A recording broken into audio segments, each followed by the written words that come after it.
Buenas tardes, queridos estudiantes, ¿cómo están? Hoy vamos a seguir un poco hablando de esa economía. Fíjense, en la clase pasada hablamos de los productos, ¿verdad?, que regían la economía colonial. Y hablamos también, bueno, de la diferencia de los productos actuales, qué productos pues se cosechaban hoy en día y en qué estados, ¿verdad?, se hacía esa producción. Realizamos, bueno, esa comparación entre la actualidad y la época de la colonia. Hoy vamos a hablar un poco sobre esas compañías que regían o que administraban todo lo que era la economía, el comercio en la época colonial. Fíjense, el sistema económico de la Venezuela colonial pues estuvo regido por las intenciones monopolizadas, ¿verdad? O monopolistas ¿de quién? De la corona española, ¿verdad? Y por compañías particulares que obtuvieron permiso para establecerse aquí en el país, además de establecerse en el país, pues le dieron el concesionamiento para importar y exportar mercancía. Por supuesto, todo regido en la corona, ¿verdad? En la corona española. Entonces, al tener esos permisos, de verdad, esas relaciones coloniales o comerciales, perdón, en estas tierras, pues las potencias extranjeras siempre estuvieron presentes e hicieron lo posible por atacar a España y debilitarla para acabar con el monopolio económico. ¿Quiénes fueron esas potencias extranjeras? Bueno, fueron todos esos países que querían quitarle ese monopolio que tenía España con América Latina, ¿verdad? Con toda América, no solamente con Venezuela. Entonces, bueno, hubieron varios problemas, inclusive existió el contrabando de esos barcos que transportaban la mercancía, pues era robada toda esa mercancía, ¿verdad? Por esas potencias extranjeras. Entonces, muchos de esos barcos, pues, se beneficiaban, ¿no? Porque obtenían toda la mercancía robada y la vendían en otros países, ¿verdad? Entonces, ¿quiénes fueron esas principales potencias extranjeras? Pues Francia, Inglaterra y Holanda, ¿verdad?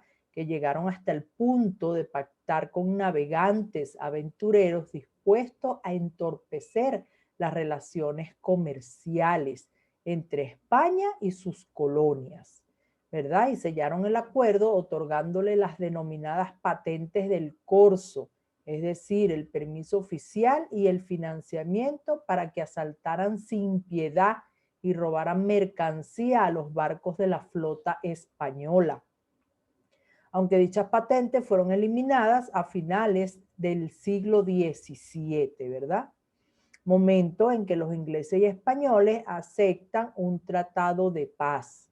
Entonces, bueno, muchos navegantes pues retaron a las autoridades de ambos países y se convirtieron en piratas, ¿verdad? Los famosos piratas que atracaban, saqueaban y comerciaban sin que la corona pudiera hacer nada, pues no tenía los recursos para vigilar y defender el extenso territorio americano. Entonces, fíjense, algunas de las compañías e instituciones que surgieron para afianzar ese monopolio español en América o que recibieran licencia para comerciar, pues fueron la Casa de Contratación de Sevilla, la Compañía de los Welser, la Compañía Guipuzcoana y el Real Consulado de Caracas. Vamos a ver de qué tratan todas esas compañías. Fíjense, la Casa de Contratación de Sevilla, bueno, ella fue fundada por la corona española el 20 de enero de 1503 y tenía como fin primordial regular el comercio en el continente americano. Ninguna embarcación o mercancía podía llegar a América sin pasar antes por el control de esta compañía.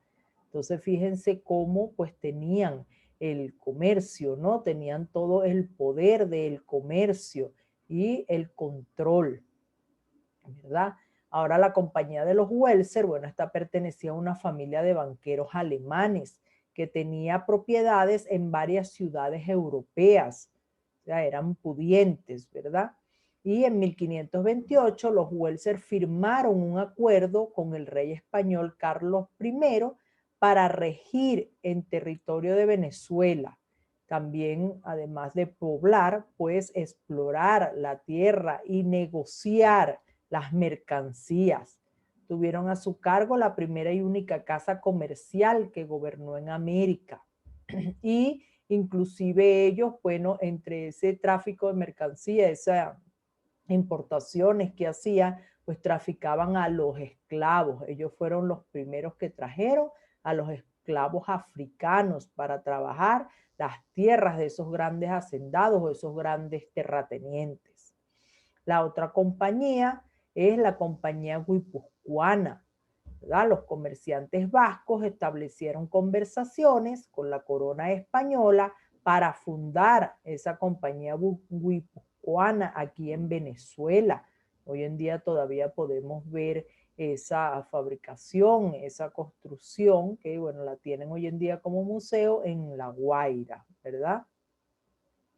Entonces, tras evaluar la propuesta de esos vascos, el rey decretó la fundación de esta compañía en septiembre de 1728 para regular los precios del cacao venezolano, primeramente, que era el producto de mayor exportación en esa época de la colonia. Sabemos que después, bueno, lo suplementó el café después que lo trajeron los españoles aquí, pues la producción y la siembra, todo era más fácil. Entonces, así como pues tenían el control de los precios, regular los precios del cacao, fueron regulando los otros precios de los demás rubros, ¿verdad? También la idea era afianzar el monopolio español en el comercio y combatir a esos contrabandistas, ¿verdad?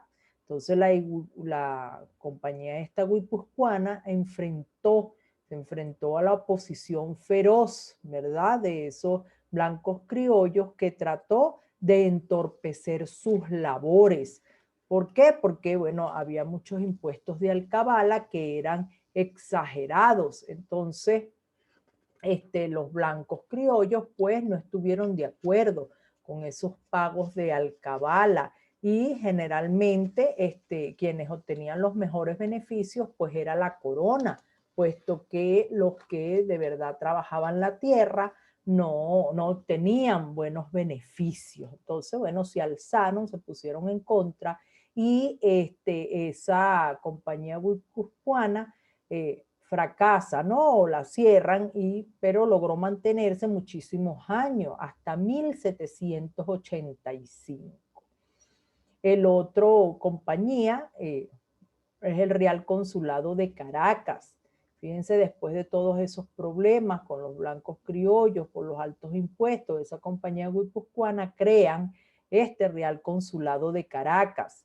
Cuando lo crean en 1793, en donde Carlos III erigió el Real Consulado de Caracas, un organismo que se encargaba de actuar como tribunal mercantil en los conflictos entre los comerciantes y los hacendados, ¿verdad? Para controlar, ¿no? Todos esos problemas que había entre ellos.